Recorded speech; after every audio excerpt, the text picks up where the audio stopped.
Bonjour à toutes et à tous et bienvenue dans cette vidéo de présentation de mon ouvrage qui s'appelle Psychosexual Journey. Donc c'est un ouvrage comme son titre le laisse à supposer, pardon.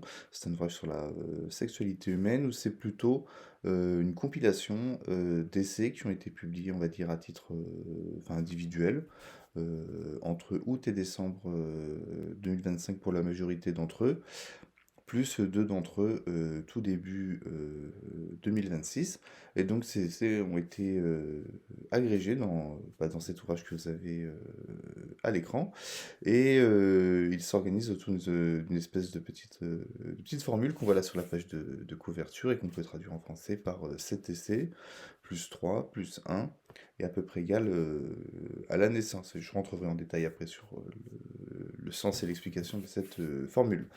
Donc cette vidéo porte sur simplement sur la toute dernière version de l'ouvrage, enfin sur une version qui est considérée comme définitive pour ma part, donc c'est la septième version, c'est la version de la mi-juin 2026, et donc c'est une édition consolidée, donc simplement pour le petit historique, comme je l'ai dit, ces essais ont été publiés à titre individuel pendant une longue période.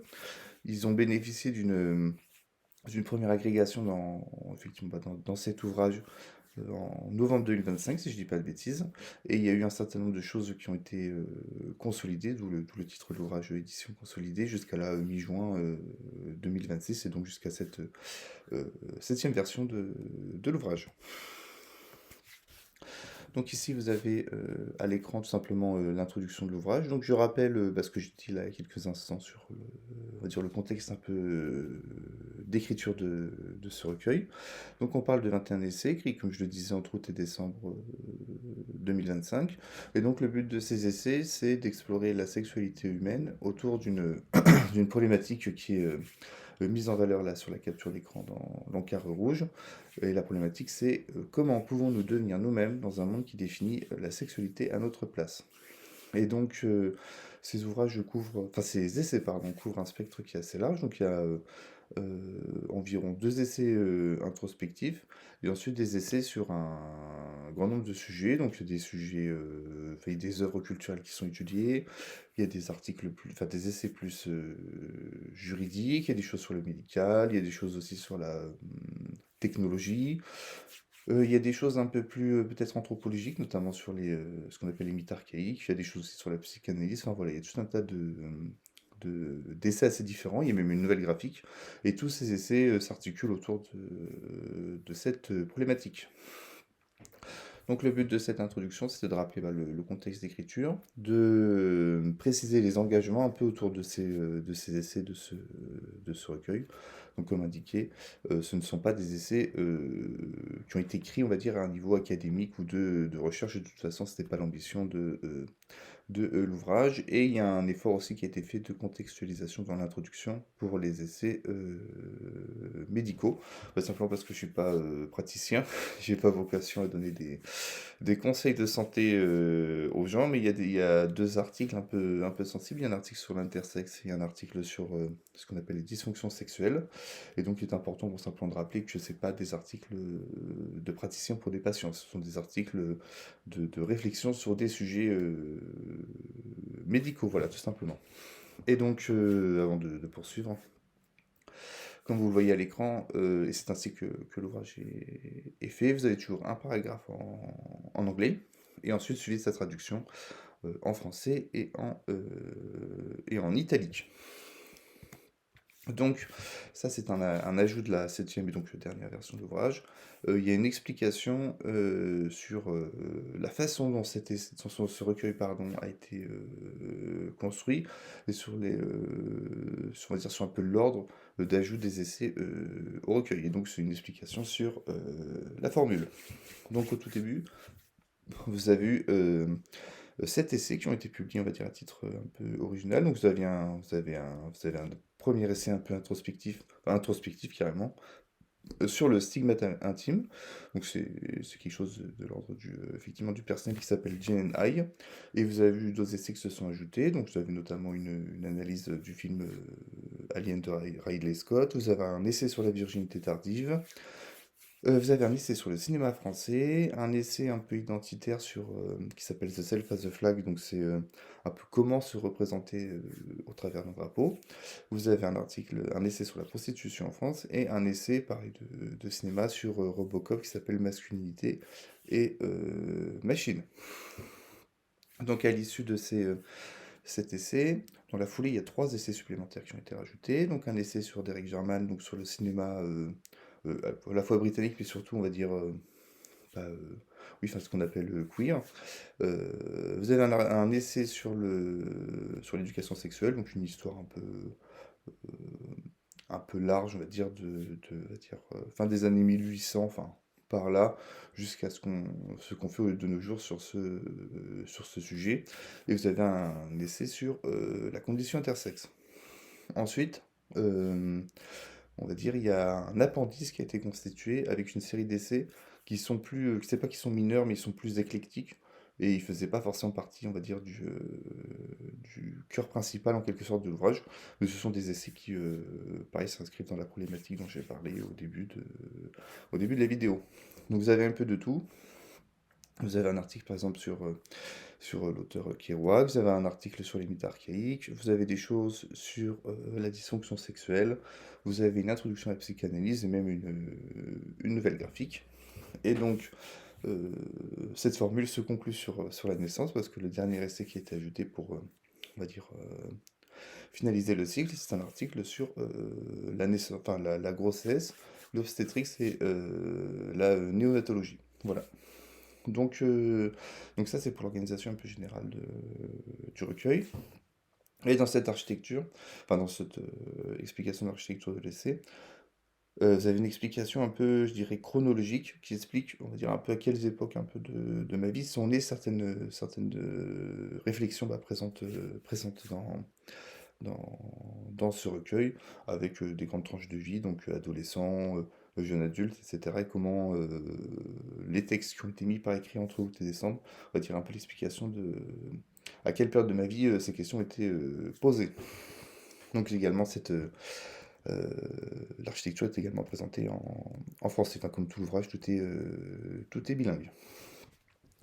Donc vous avez également une section sur les changements apportés au recueil. Donc en gros, comme je disais, il y a eu 7 versions consolidées depuis environ, si je dis pas de bêtises, janvier 2026 bah, jusqu'à l'édition définitive de la mi-juin 2026.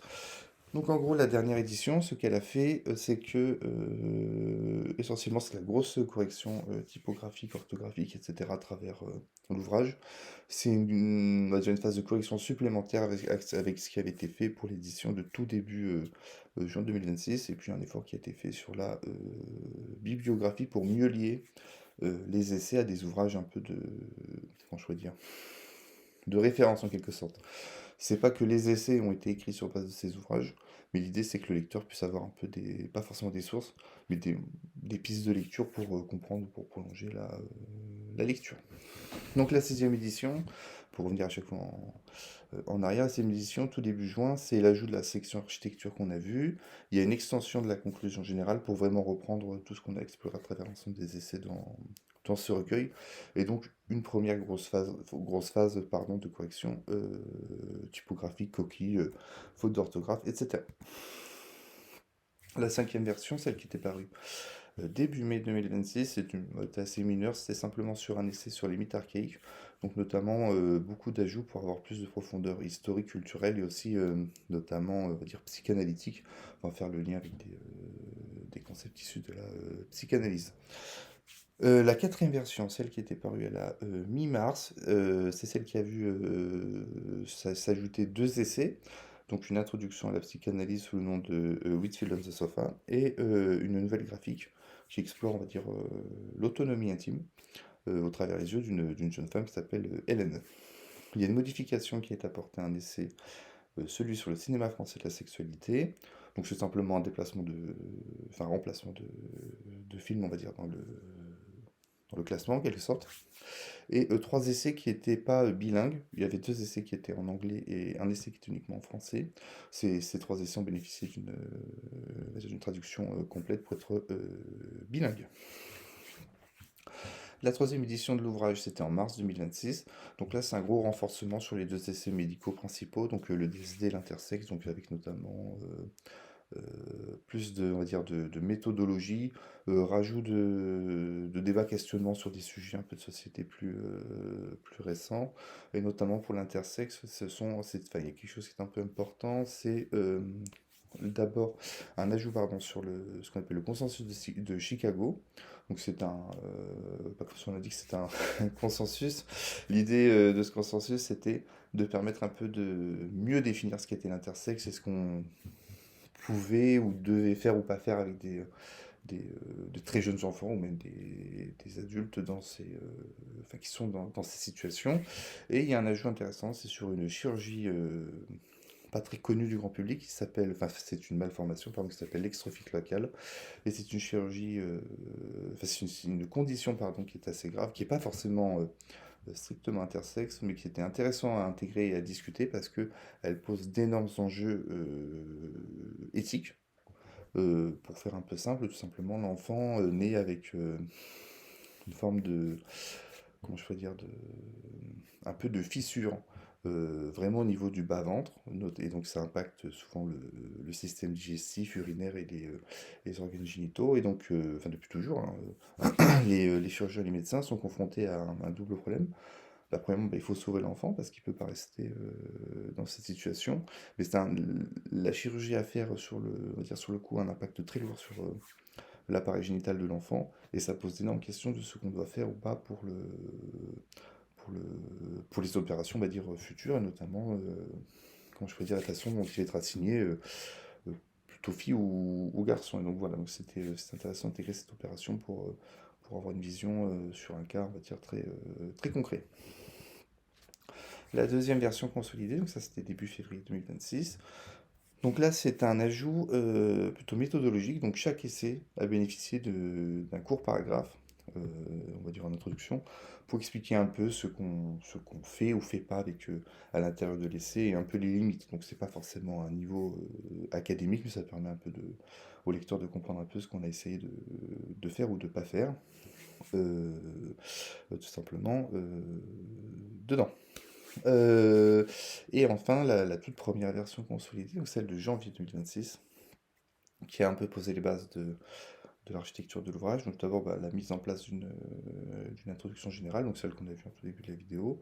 Euh, une première version de la conclusion, bon, qui était un peu courte, mais qui permettait un peu quand même de clôturer un peu le cycle. La mise en place d'une méthodologie assez claire sur ce qu'on faisait ou pas dans l'article intersexe, notamment le choix que moi j'ai fait de traiter le sujet sous avec l'angle qu'on appelle le continuum historique, c'est-à-dire pas partir des catégories modernes, mais partir on va dire de l'inverse, hein, simplement de comment l'histoire médicale, juridique, ou même sur le plan social, ces sujets ont été traités pour arriver aux catégories qu'on connaît aujourd'hui. Il y a également, dans cette première version consolidée en janvier 2026, l'ajout d'une bibliographie alors effectivement, comme je disais au début, hein, l'ouvrage n'est pas ligne à ligne, mais enfin, une référence de publications institutionnelles, internationales, etc., sur un certain nombre de sujets médicaux.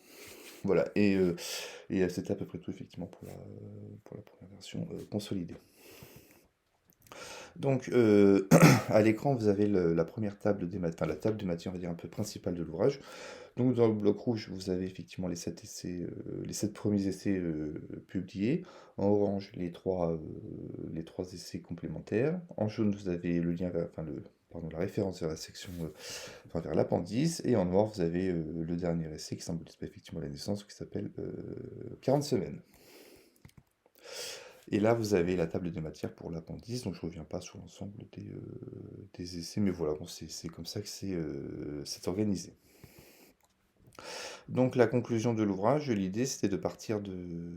Enfin comme l'ouvrage a été conçu, je suis parti de mon cas un peu personnel autour du stigmate intime et d'avoir une réflexion qui va vers des sujets plus, je dirais, universels, donc à la fois le nous et le eux en quelque sorte. Et donc la conclusion, bon, était beaucoup plus courte au début, donc là l'idée ça a été vraiment avec cette dernière version de la conclusion, de réexplorer justement la problématique initiale en, en repassant à travers l'ensemble des essais pour voir un peu ce qu'on avait exploré. Donc dans l'essai un peu introspectif pardon, de Jane High, on est dans cette problématique qui est posée dans un contexte, c'est-à-dire un peu de pression sociale, de regard des pairs.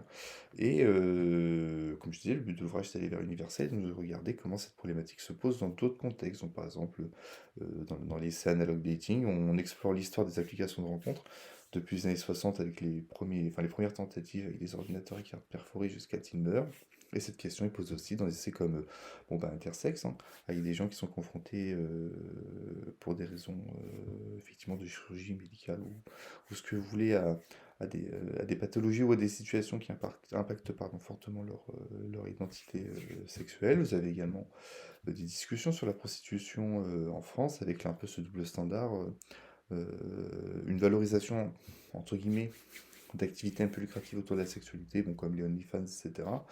Et tout un système légal qui reste quand même objectivement assez déterminé à faire disparaître les formes un peu plus, je trouve ça un peu rigolant, plus traditionnelles, on va dire, de prostitution de l'espace public. Cette problématique se pose aussi sur des sujets, par exemple, comme l'éducation sexuelle, qui a toujours été ballottée entre, pendant très longtemps, des fois la censure tout simplement morale ou religieuse, aussi des fois les idéologies dans l'entre-deux-guerres, notamment en Europe, où il y avait un désir de développer la natalité. Des fois les difficultés plus récentes à pouvoir sensibiliser les plus jeunes à des sujets comme le VIH, quand il y a eu ça, quand il y a eu ce problème des années 80, ou également l'homosexualité des fois plus récemment. Ce qui était intéressant aussi, c'est d'explorer cette problématique, par exemple, ce qu'on appelle les mythes archaïques. Donc, regarder comment des fois des questions qu'on croit modernes sur le sujet de la sexualité sont en fait, des fois, ont été en quelque sorte déjà évoquées il y a très longtemps, bon, des fois dans des légendes, dans des poèmes, dans des choses comme ça, on va dire, voilà, dans des sujets, dans des textes qui sont très anciens, pour dire les choses un peu plus simplement, une façon de dire que des fois c'est pas toujours un grand renouvellement, c'est plutôt, on se repose toujours un peu les mêmes questions sur le sujet. Et donc également l'essai, notamment dans ça, enfin la conclusion, pardon, la conclusion également, alors je pense pas qu'elle soit politique, mais également une réflexion un peu, notamment au travers de trois essais, donc notamment avec un peu ce qui reste, un peu notamment des rapports Kinsey, les conséquences des applications de rencontres et la politisation, hein, un peu plus générale, on va dire, de la sexualité dans l'espace public. Les problématiques un peu que ça pose, dans le sens où quand même la sexualité c'est quand même quelque chose qui devrait être quand même de l'ordre euh, du privé. On est libre tout à chacun d'avoir un peu une définition je dirais, de soi. Et le danger un peu de cette cette politisation pardon, du sujet, c'est que tout simplement, bon, la sexualité, c'est déjà, on dirait implicitement un marqueur un peu de comparaison et de jugement entre les gens, mais il ne faudrait pas que ça devienne quelque chose de l'ordre que ça devienne un critère acceptable dans l'espace public ou de même de façon politique. Et donc un peu le danger, alors qu'on voit moins forcément, peut-être moins en France, enfin, en tout cas moins de manière visible, on va dire, pardon, mais qu'on voit plus notamment dans des cultures anglo-saxonnes. C'est un peu comment je pourrais dire, un peu la rivalité qui tend un peu à se créer entre les jeunes hommes et les jeunes femmes sur la façon dont, on va dire, l'accès à une vie intime, affective, etc. est présenté. Donc avec bon, des clichés qui sont même peut-être un peu connus, avec des garçons qui ont rien du tout sur l'application de rencontre, les filles qui ont tout. Et les problèmes que ça peut poser, notamment dans un contexte où, sans avoir de vision conservatrice de la société, c'est quand même important que les gens puissent s'épanouir sur le plan intime, et éventuellement avoir des enfants, c'est puisque c'est simplement aussi important pour je dirais, la continuité un peu quand même des, euh, des États en général. Et donc cette politisation pose un peu des problèmes puisqu'elle crée une forme de comparaison ou de rivalité publique entre les jeunes hommes et les jeunes femmes qui me semble quelque part, oui, enfin, je pense oui, qui effectivement est préjudiciable. Et bon, là, c'est pas dans la conclusion, mais on a exploré ce sujet dans dans certains des essais, notamment avec des chiffres qui étaient sortis sur le célibat des jeunes hommes ou le nombre des fois de partenaires un peu fantasmés pour des jeunes femmes. C'était intéressant d'ailleurs de voir que certains travaux au-delà de ce qu'on raconte des fois dans les médias ou ce que les gens pensent aussi, des fois de voir que les choses ont peut-être pas tellement été révolutionnées des fois depuis, depuis longtemps des fois. Quand on regarde aux États-Unis par exemple les données ce qu'on appelle le General Social Survey, il n'y a pas forcément des fois d'énormes ruptures de tendance sur plusieurs décennies. Et donc la conclusion se termine un peu sur de l'humour, et donc pour faire le lien avec ce que je disais sur le thème de l'éternel un peu renouvellement de ces questionnements, c'est que des fois on voit des choses, des réflexions qui sont posées aujourd'hui des fois dans l'espace public, ou des choses aussi, notamment je parlais de d'OnlyFans il y a quelques minutes, des fois c'est pas si neuf que ça quand on regarde de ce qui se faisait avant. Donc par exemple pour OnlyFans, je rappelle que dans les années 50, il y avait aussi des productions bon, plus clandestines de ce type de contenu, donc c'est pas toujours des choses neuves ou quelque chose qui était un peu rigolo. Vous aviez, vous avez vu, j'avais lu par exemple des articles aux États-Unis de femmes qui désiraient être un peu, comment je pourrais dire, mariées à elles-mêmes. Et moi je trouve ça rigolo de faire une référence à cette histoire de la Grèce antique, où ce sont des femmes qui décident de faire une sorte de. Enfin, je crois, oui, c'est dans l'histoire une grève des sexes, et donc bon. Enfin, bref, voilà, donc c'est pour dire que ce sont des thématiques qui sont tout le temps réactualisées. Donc bon, au-delà de l'humour et bon, de ces sujets politiques, bah, on clôture notamment sur le laisser 40 semaines, pour rappeler que. D'ailleurs, c'est pour ça qu'on a un à peu près égal, parce que c'est pas forcément une obligation, la naissance c'est pas une fin en soi, mais en tout cas c'est un aboutissement possible de la sexualité, et de rappeler que ça reste quand même, enfin la naissance, la poursuite de la vie, ça reste quand même important pour la continuité de la civilisation, bah, au sens large. Enfin, je dis ça au sens, des fois ça m'amuse, les gens sur le besoin d'avoir des enfants, des fois ils sont très pragmatiques en mode il y a le système de retraite, etc. Et moi, je trouve ça intéressant de dire que oui, bon, c'est important pour avoir des gens qui cotisent, mais c'est aussi simplement pour la poursuite, je veux dire, de la culture, de la civilisation, puis bon, pour la continuité simplement de la vie. Et donc, pour répondre à la problématique de l'ouvrage, il n'y a pas forcément de réponse, parce que même si la problématique est universelle, les situations ne le sont pas, et donc ça se termine un peu de cette façon, par une phrase qui a un écho un peu perpétuel, on va dire, à la problématique initiale. Et on dit la même chose, alors comment pouvons-nous devenir nous-mêmes dans un monde qui définit la sexualité à notre place? Et donc ici, vous aviez la bibliographie de l'ouvrage. Et donc, ça, c'est l'apport de la septième et dernière version. Au début, il y avait simplement une liste d'ouvrages ou de publications par grand thème. Et donc là, ce qui a été fait, c'est j'ai gardé le bloc que vous voyez à gauche, pardon, oui, pour rappeler un peu le cadre un peu général dans lequel on évolue en termes de bibliographie. Et donc, à droite, vous avez pour chaque essai un petit tableau avec colonne de gauche le nom de l'auteur, et à droite un ou plusieurs ouvrages qui ont, pour le rappeler, qui n'ont pas été utilisés pour écrire l'essai en question, mais qui, enfin, je pense, peuvent fournir un point d'appui pour poursuivre la réflexion ou comprendre certains concepts, tout simplement. Donc là, vous avez l'illustration, enfin, une double page pour comprendre comment les essais sont un peu rédigés puis organisés visuellement. Donc en rouge, vous avez toujours ce titre en gras et en majuscule un peu cinématique.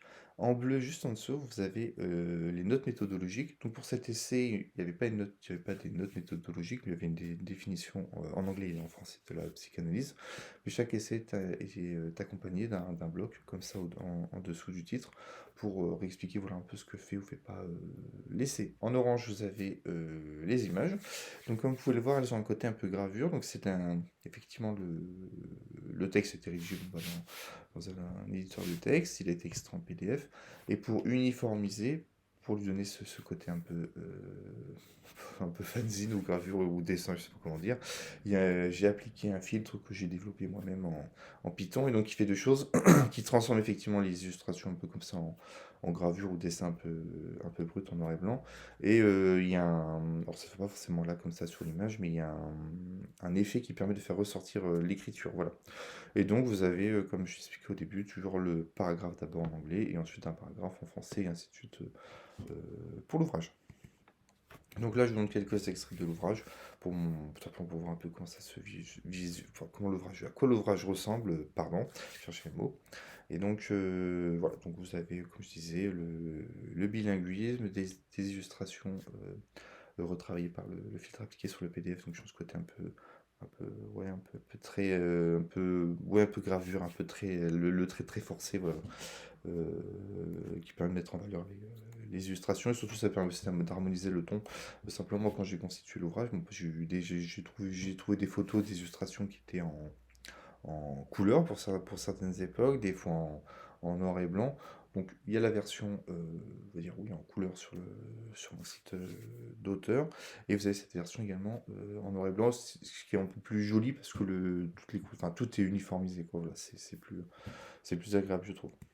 Donc là, vous aviez avant pour l'intersexe, donc là, vous aviez un extrait pardon, pour l'essai sur Robocop. Donc pour les deux essais d'ailleurs, Alien et Robocop, pour des raisons de copyright, il y a un effort qui a été fait pour générer des images, enfin des illustrations du film en propre. Donc, ce sont des illustrations qui sont basées sur des scènes du film, mais ce sont des créations libres, on va dire. Voilà, ce ne sont pas des scènes du film pour éviter des problèmes de, de droit, tout simplement, et notamment pour Alien, ce qui est un peu compliqué, c'est que on oublie souvent qu'il y a un dessinateur en fait derrière la créature. Donc, bon, moi je pense pas qu'on ait de problème. Je vois des gens qui mettent des illustrations sur des articles sur Medium ou ailleurs, d'ailleurs pas toujours en mentionnant les sources, mais voilà, je trouve que ça fait plus professionnel. Donc pour ces deux essais, ce sont des illustrations en, en propre. Et là, vous avez pareil, toujours pour montrer le graphisme un peu de l'ouvrage, là, c'est un extrait tout simplement sur l'article sur la prostitution en France. Et un dernier extrait, pareil, toujours pour le graphisme, donc là, c'est l'essai The Self as a Flag. Donc voilà, c'est tout pour la vidéo de présentation de mon ouvrage Psychosexual Journey. Donc si vous avez apprécié, vous pouvez mettre un pouce, et puis sinon, vous pouvez mettre un commentaire, voilà.